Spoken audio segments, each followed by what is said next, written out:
The financial information provided is not to be used for investing purposes.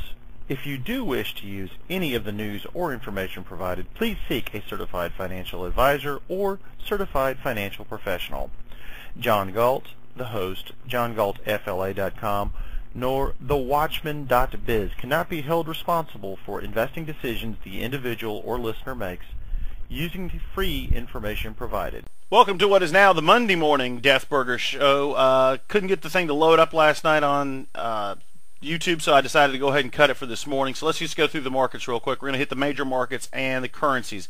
The Dow has almost recovered its from the three-year drought, as has the S&P 500, as you can see in this chart. Both major indices have one major problem: declining volume. Since 2009, the volume has been stair-stepping lower with occasional spikes up. But in the last year especially since last May's flash crash, we've seen a decline in volume with an upswing in the price. The Russell 2000 traces out a similar pattern, but then breaks out and heads for new high ground over the last 3 years, as this 3-year chart shows us. So the speculative money's piling into the small stocks. It does not mean that we have a long-term sustainable market underway. It just means that there's some gaming going on with the system, in my opinion. Not worth gambling, but hey, if you know what you're doing, it's great trading time. The Dow Transport, similar pattern, no logical reason, declining volume, occasional spikes. We've got trucking companies and airlines and railroads that are going to be impacted greatly by oil prices, but no one wants to recognize that. They're going to go ahead and make their money during the earnings season. I look for this to turn over and roll over in May hard, but right now, pretty safe place to be. Looks like it's going to recover all the way to the 3-year from the 3-year start before everything started crashing and burning. Let's focus on the currencies. We're going to start with a stock called an ETF, tracking ETF called the UUP, Power Shares Dollar Index Bullish, which means you're betting on the dollar to go higher. Now this chart is from February of 07 to December of 2009. And this is during the peak of the crisis in 2008. And as you could tell, a lot of people said, okay, this crisis is so severe in late 2008, they piled into the dollar as nation after nation and bank after bank started to fail. When you look into the period from September of 08 to March of 09, to February of 09, you see the dollar just skyrocketed. Everyone thought that this was the safest place to be, and we got up over 27 and again in 26 in February, March. And then it went south because people realized that the Federal Reserve was going to do anything and everything, as they announced they were going to sit there and start basically monetizing our debt. The consequences of this, which are reflected in the next chart, is the last 3 years. You'll see what I call the double top, which I had circled, and a declining line. We've had lower highs as we've moved forward, and the dollar bullish fund has hit a new low, and it looks like it's put in a low in the last month and a half, definitely the last 5 weeks. Looks like it's consolidating down here around 21 and change, and it's getting ready to turn north, which is very bad for the dollar bearish fund. Now, does it mean we're going to break out of a trading range? I don't know. It's going to have to get up over 26 to convince everybody. We'll see. It's going to take a couple months for that to happen. In the dollar bearish chart, which is the inverse, you can see the 3 highs that were reached in 08. Then everyone panicked and got into the dollar for safety during the crash from August of 08 right up until February of 08, with a slight bounce back when there was some hope in late 2008 that the Fed was going to monetize. Then they disappointed and didn't do anything, what I called the blunder back in that day and time, a very famous blunder by the Fed. They could have blocked a lot of this crisis off if they had acted in August of 2008, decided not to, whether it was for political purposes or because they wanted to get rid of some of their banks that were member banks. They wanted to shred their losses and put on the taxpayers. We'll never know until the minutes come out. But as you see from this crash in late 2008 and then the skyrocketing back up in early 2009, the idea of debt monetization occurred. Also from this chart, you see the triple top and resistance up there around 29.75.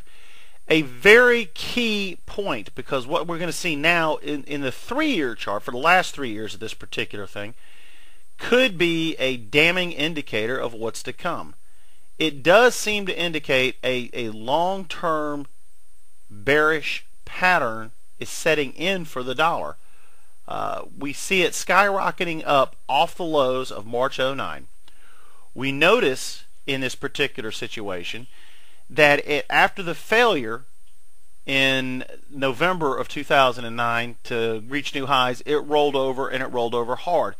The last 3 years of this chart really reflects this pattern well. Now you see the tail end of the triple top, what I call a triple top, to the left-hand side, the decline in '08. We got up nicely over 28, then we fell right back down in the middle of 2010 as the dollar gained strength and the problems in Europe started to magnify themselves. Once again, people fleeing for the safety of the dollar.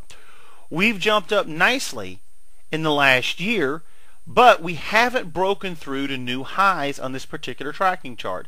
And it's telling me as we've moved up, just like the stock market on declining volume, this particular indicator could tell you that the dollar bear run or bear raid is almost over. We never cracked 74 in the US dollar index with any volume. That's what was needed. You see the trend line here, the line at 29.75, and the declining arrow. We're not making new highs, we're making lower highs. A very bearish sign.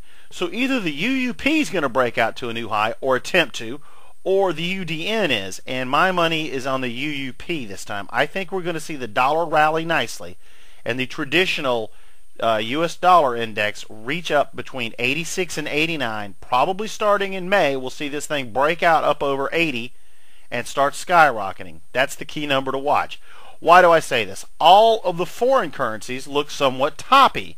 Let's look at the Australian as reflected through the FXA. This is from February 2007 to December 2009. You can see the pattern tracing out pretty nicely, skyrocketing against the US dollar, getting up to 92, and then crashing and burning down below 90, down to the 87 and change level, then stepping its way back up on increasing volume through the end of 2009, before consolidating near a top which failed to get higher than the old levels.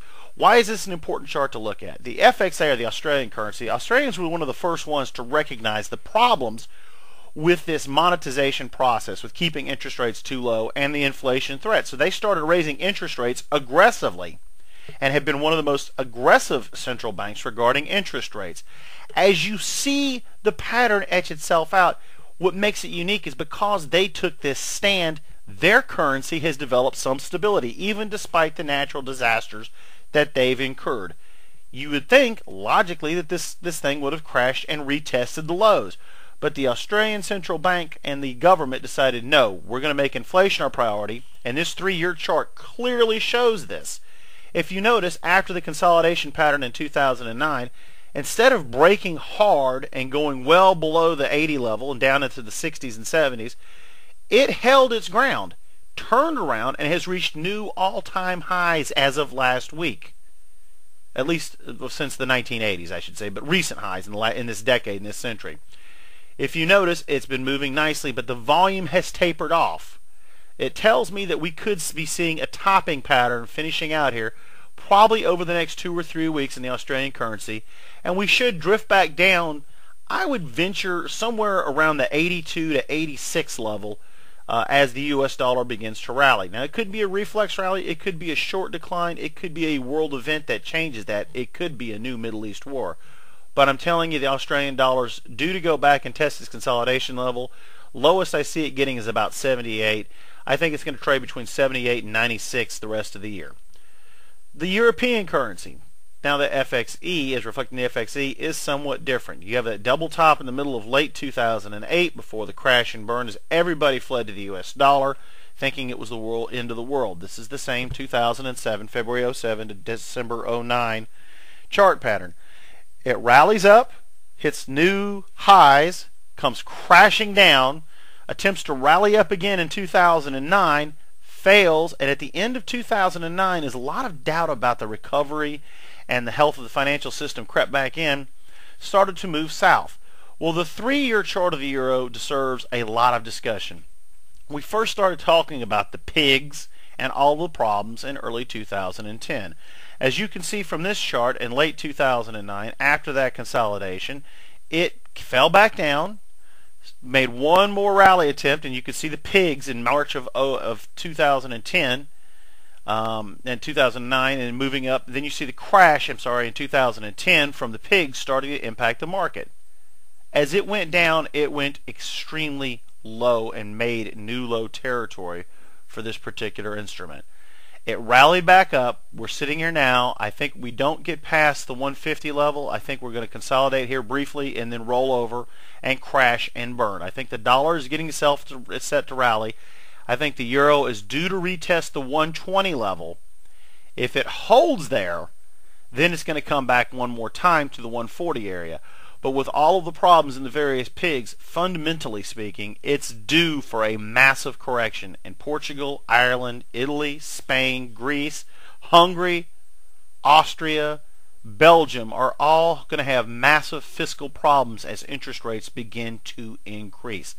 It made everybody in Europe head for the Swiss franc. From 2007 to 2009, as reflected by the FXF, you can see it traced a very similar pattern to the Aussie dollar and to the euro. It bounced down at the peak of the crisis in 2008, had a reflex rally in 2009 as the Federal Reserve did nothing, came right back down in March of 2008, but did not make new lows. It stayed above the old lows in that time period and started marching north, where at the end of 2009 it followed a very similar pattern, consolidated, started to fall.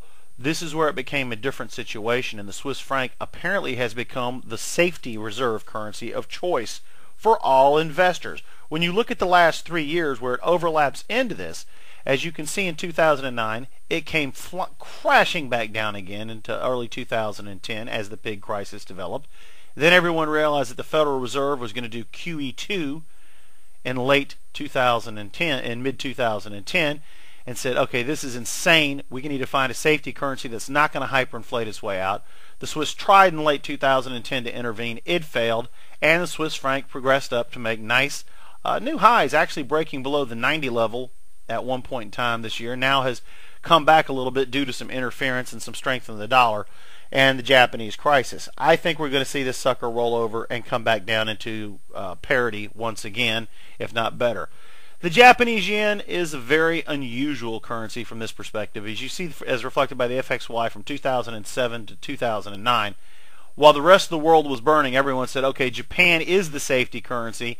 Let's unwind the carry trades and run to the Japanese yen. And they did. During the peak of the 2008 crisis, they ran to the Japanese yen. It came back down when it looked like the Fed was going to interfere in 2009, and it came right back up. So lower lows, higher highs. There's your pattern on that chart. When you look at the last 3 years on the FXY of the which is the tracking ETF for the currency, it's even more dramatic.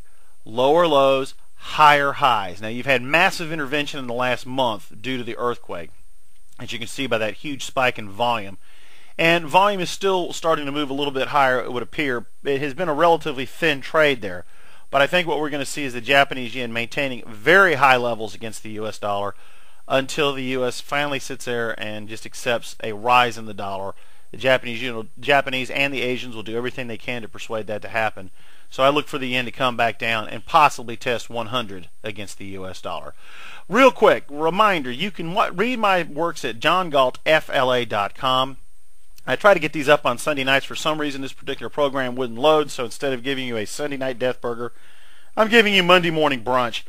There's going to be a lot of activity in the market. I'm watching the banking sector closely. There's something not confirming this particular rally. I've got the charts, but I'm going to give it one more week, and I'll do a banking update next week and possibly one extra bonus video as we move forward. Don't forget, you can tune in to my programs on the Watchman.fm and download the archives there by clicking on the archives link at my page.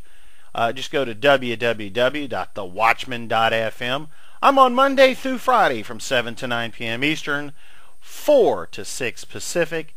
Do not miss it. Archives are available, IRN News at the top of the hour, and other great hosts. All I can say, folks, is stay tuned. I think April will be a nice month for the markets. May is when I think we start seeing some serious brutality. Late April, early May. The brutality returns because everyone's going to realize maybe, just maybe, the economy can't recover without the housing market. Gee, what a shock that would be. Good night now.